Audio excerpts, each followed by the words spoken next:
Starting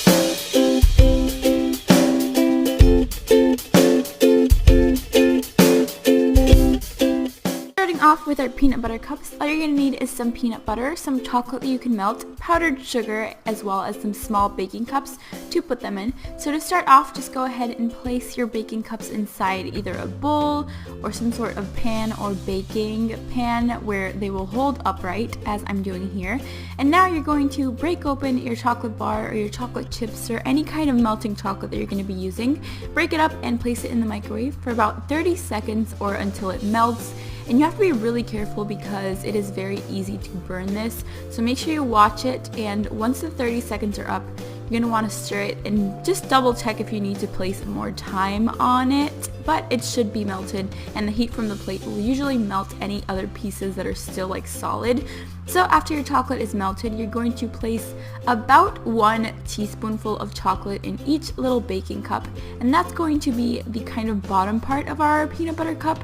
And then you're going to take the same spoon and kind of move the chocolate so it covers the sides, if that makes sense. So it will be covered on the sides as well, and it's not just exposed peanut butter in the center. But once you're finished doing that, you're going to place them into the fridge, or you're just going to let them cool depending on where you live. But where I live is extremely hot, so I placed mine in the fridge so they would cool. And while that was happening, I started to prepare my peanut butter mixture for the center. So you're going to add equal parts powdered sugar and equal parts peanut butter. So I did 3 tablespoons and 3 tablespoons. Kind of, as you can see here, I don't really measure my things too well. Anyways, you're going to do equal parts of each, and then you're just going to stir them until it is an even mixture. So once the chocolate has hardened, we are ready for what is my favorite part of the entire process, and it's to fill the peanut butter cups. So you're going to grab about half a teaspoon of the peanut butter mixture, or an entire teaspoon. You know, you can add as many or as little as you like. That's a fun part of making your own candy. You could do it to your own taste. Anyways, you're going to fill them, and then you're going to kind of flatten the mixture with your fingers so it's easier to cover with the chocolate. And once that's done, you're going to grab the remaining chocolate and you're going to cover the peanut butter mixture. So we have proper peanut butter cups with chocolate on the bottom, chocolate on the sides, and chocolate on the top. So just go ahead and make sure that all the edges are covered as well as the top, and you're basically done with these. They're super easy to make. By the way, they taste even better than the real thing, if that's even possible. They do. Anyways, to finish these up, all you have to do is give them a little shake to make sure the chocolate is covering the edges, and again, place them in the fridge and wait till they harden. So once you take them out of the fridge, they're basically done, and this is the perfect DIY gift for any peanut butter lovers in your life. They will love this, I promise.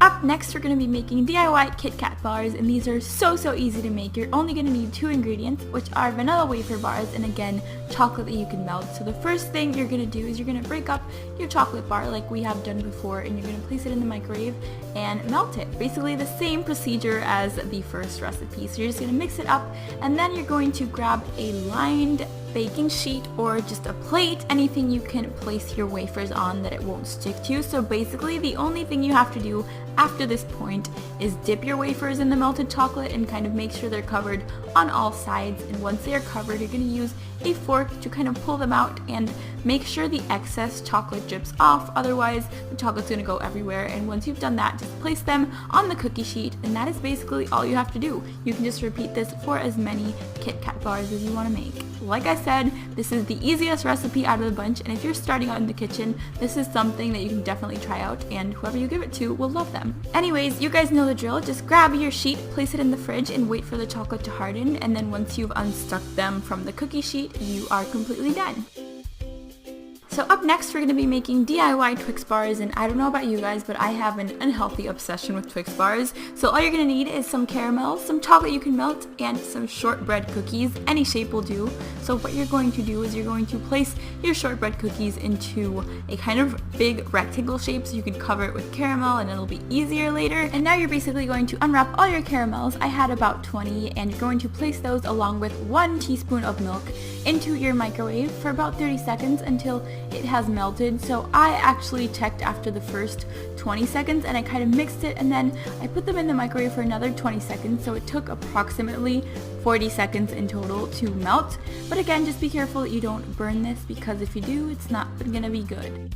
Anyways, the next step is to mix your caramel until it is very smooth, and you're just going to pour this mixture over your shortbread cookies in a kind of careful manner so they don't go all over the place. Just pour it, and then you're going to smooth it until it's an even, nice looking coat of caramel over your cookies. So after that, just put it in your fridge. Again, you guys know how this goes, just put everything in your fridge until it cools and hardens. And after it's hard, you're going to take it out and you're going to cut the squares into individual cookies, if that makes sense. It's kind of a mess, so making your knife a little bit wet will make it easier. So just cut them apart before we move on to our next step. Okay, so I feel like this next step I don't really have to explain because you've probably perfected your chocolate melting technique by now. So basically just melt your chocolate and you're going to coat your cookie and caramel squares with your chocolate, and then again just take it out with a fork, making sure that you let all the excess chocolate drip off, and then just place them on a cookie sheet or on a plate before you put them in the fridge again and let them cool. So I definitely say the hardest part of this recipe is unsticking these from the plate once they're cool. That's how easy they are to make.